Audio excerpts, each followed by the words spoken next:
요즘에 이제 소비를 보면 일반인들도 수백 년 전 왕도 못 누릴 소비 수준을 보이고 있는데요. 이제 유정일 대표님은 거룩한 불편 책에서 타락한 소비주의라고 하셨는데 어떤 것을 타락한 소비주의로 볼 수 있습니까? 네, 요즘에 이제 아마 아시는 분은 아시겠습니다만 계획적 진보화란 말이 있어요. 계획적으로 이제 고장나게 만드는 거죠. 그러니까, 네. 핸드폰이라든가 이런 거 일단 이거는 일반 전자제품이나 이걸 만드는 곳에서는 아주 일상화된 겁니다. 근데 소비자들은 잘 모르죠. 핸드폰이나 이런 전자제품 같은 경우는 일종의 시간이 지나면 갑자기 이게 더 느려지거나 어디 고장이 나거나 아니 뭐가 저를 터치가 안 되거나 뭐 이런 경우가 있어요. 배터리도 충전이 오래 안 가죠. 네? 근데 실제로 예전에 그 예로 뭐냐면 예전에 처음에 전구가 나왔을 때는 전구가 굉장히 오래 갔습니다. 그러니까. 오래 가니까 이 전구 회사들이 담합을 했어요. 이렇게 오래 가면 우리 장사 못하지 않느냐. 이 기간을 갖다 전구가 쓰는 기간을 반으로 줄이자. 담합을 해가지고 반으로 줄였어요. 옛날에 나이론 같은 경우는 오래 가잖아요. 안 떨어지잖아요. 네. 그러면 누가 손해냐?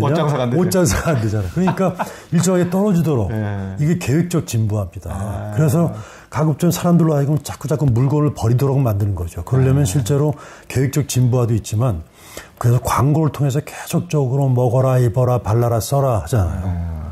우리가 광고를 보거나 텔레비전을 보면 내 삶을 만족하게 느끼기보다 자꾸 결핍감을 느끼고 그렇죠. 뭔가 좀 이렇게 구매욕을 느끼게 만들잖아요. 그렇죠. 그러니까 그걸 보면은 내가 충분히 잘 살고 있다기보다는 내가 뭔가 부족하고 결핍하고 뭔가 좀 가난하다는 생각을 하게 되지 않습니까? 그렇지. 지금 현대사회는 그렇게 일종의 어떤 그 결핍감을 증폭시켜서 먹고 사는 사회이기 때문에 결코 행복하면 안 되는 사회입니다. 참, 그러니까요. 참. 유정길 대표님은 이제 국민 대다수가 꼭 이제 함께 해야만 하는 것이 아니고 한 사람의 노력만으로도 세상을 바꿀 수가 있다고 하셨는데 무슨 말씀이십니까? 그건 뭐 다 아시겠습니다만 예수님, 부처님 전부 다 한 사람으로 시작했지 않습니까? 네. 어쩌면 저는 한 개인이 보통 이제 그 양자역학에서 보면 어떤 존재라는 것들은 이것이 입자이다 파동이란 말이 있지 않습니까? 입자는 이렇게 만져지는 거지만 파동은 보이지 않는 어떤 에너지잖아요. 전 사람들마다 이렇게 아우라라는 게 있잖아요. 우리 조영 기자님도 뭔가 아우라가 있잖아요. 문 열고 딱 들어오면 딱 어떤 풍모가 있지 않습니까? 근데 이상하게 우리나라 같은 경우는 그런 게 보이지 않는 어떤 에너지 같은 것들이 우리나라에서는 굉장히 중요했었어요. 이를테면 초등학교 교과라든가 중학교 교과에 보면은 무슨 산이 안 나오는 교과가 없어요. 더구나 그 산에 전기 안 받은 학교가 없습니다. 전기를 받았어요. 이게 올바르고 좋은 기운이 전기잖아요. 나쁘고 삿된 기운이 사기지 않습니까? 이 전기라고 하는 걸 받았단 말이죠. 근데 사람들마다 이런 에너지가 있다고 생각합니다.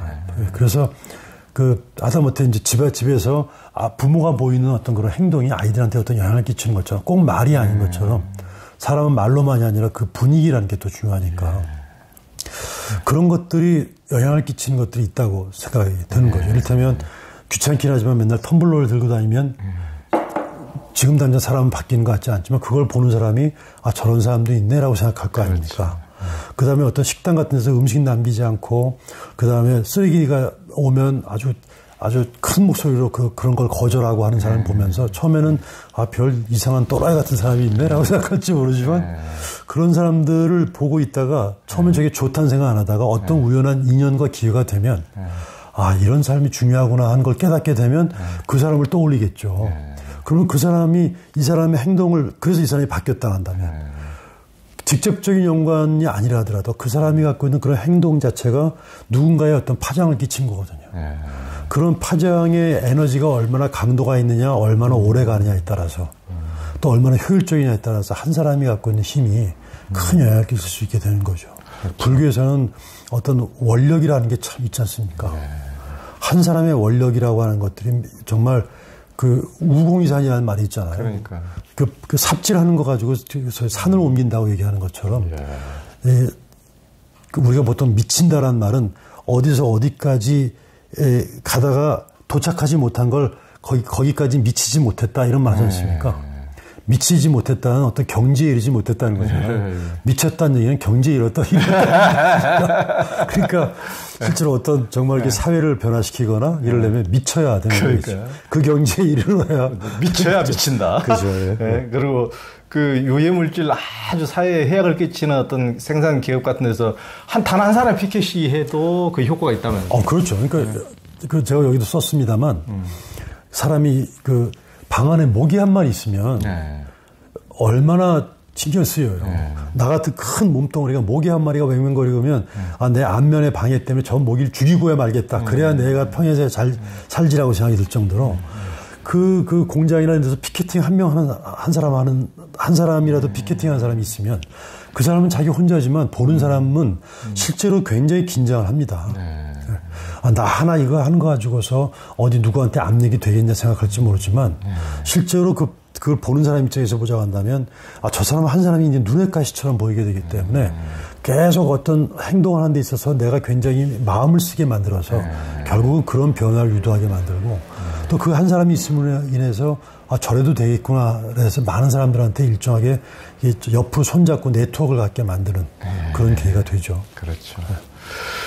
그리고 이제 이 거룩한 불편 이 책 전에 바로 직전에 이제 호모쿠란스 돌보는 인간이 온다 제목이 아주 매력적이던데 그 이제 이건 유정길 선생님 혼자 내신 게 아니고 여러 동지들하고 같이 몇 분이 같이 책을 내셨죠? 저희가 7명인가? 7명. 그건 어떻게 어떤 모임에서 내신 거예요? 저희가 생명학 연구회라고 해서 우리가 생명운동 관련된 이렇게 연구 모임이 있습니다. 그래서 저기 우리 천도교 회관에서 모임을 한 달에 한 번씩 갔는데 여기서 이제 돌봄에 대한 왜냐하면 저희가 이게 지금 같은 성장 중심적 사회를 바꾸려면 탈성장이 돼야 된다. 탈성장이라는 말을 썼는데 성장에서 벗어나야 된다는 얘기가 아까 GDP나 GNP가 아니라 GNH, 성숙의 사회, 행복 중심 이렇게 가야 된다고 말하고 있는데 탈성장이라니까 좀 약간 이게 사람들한테 공포심을 주는 것 같아요. 그런데 내용적으로 보면 아까 사람끼리 옆으로 성공한다는 말이 서로가 돌보고 협력하는 형태로 사회가 가야 된다. 이 말씀은 다른 얘기로 하면 서로가 서로를 갖다 돌보는 그런 식의 사회적 관계 그런 관계가 돼야지만이 이 돈에 의존하지 않고도 살 수 있기 때문에 환경 친화적인 생태 사회는 사람끼리 협력하는 그런 것 그래서 이게 돌보는 사회로 가는 것이 그것이 올바른 사회다라고 해서 호모쿠란스라는 말이 돌보는 인간이라는 뜻입니다. 호모 인간 쿠란스 돌봄. 그래서 사실 어떤 사람은 모든 사람이든 간에 내가 누군가의 돌봄으로 지금 살고 있는 거거든요. 그렇죠. 천지자연의 돌봄을 살고 있고 부모님 돌봄을 살고 있고 무수한 만사의 타인일 거라고 할지 모르지만 결국 그 사람의 돌봄을 살고 있기 때문에 일단 저는 가장 이런 모든 실천에 중요한 건 내가 이러이러한 사람의 돌봄 덕분에 살고 있다는 걸 깨닫는 것. 그래서 그 덕분에 살고 있다고 하는 것들에 대해서 계속 깊이 감사하는 동력 있잖아요. 감사하는 동력을 센스를 발전시키는 거죠. 그러면 이를테면 그 조영 기자님이나 이런 분들이 계셔서 지금 어떻든 이런 사회를 만들어주는 것들에 대한 깊은 감사. 그 다음에 또 어떤 운동했던 사람들의 어떤 그런 헌신에 의해서 지금 같은 사회가 만들어져서 감사하는 것건. 그 다음에 풀벌레들이 또 바람이 불어주고 구름이 있어줘서 이런 것들에 대한 감사가 많아질수록 감사의 감각이 발달합니다. 별게 다 감사해지는 거죠. 그렇죠. 일단 이런 운동을 하다 보면 과거의 사회운동은 뭔가 분노, 증오 이런 거 있잖아요. 근데 생명운동이 이렇게 감사하는 에너지가 많아지게 되면 일단 1차적으로 누가 좋으냐면 내가 좋습니다. 그렇죠. 그리고 감사하는 마음을 갖고 있는 것과 분노하는 마음을 갖고 있는 것과 누가 오래 일을 할 수 있겠습니까? 감사하는 마음 한 사람이 오래 가고 누가 더 확장성이 있을까요? 감사하는 마음을 갖고 있으면 주변 사람들이 저렇게 살아도 참 행복하게 사는구나 하는 것들 때문에 이게 확장성이 좀 있게 된단 말이죠. 그리고 이런 마음을 갖고 있는 것들이 그런 무수한 생명들에 대한 감사하는 마음으로 확장되기 때문에 훨씬 생태적이다. 그래서 감사를 발굴하고 그다음에 감사의 감각을 넓히고 이런 감사가 이런 문명 전환과 전환 사회, 생명 사회에 가장 중요한 동력이라고 생각합니다. 그렇죠.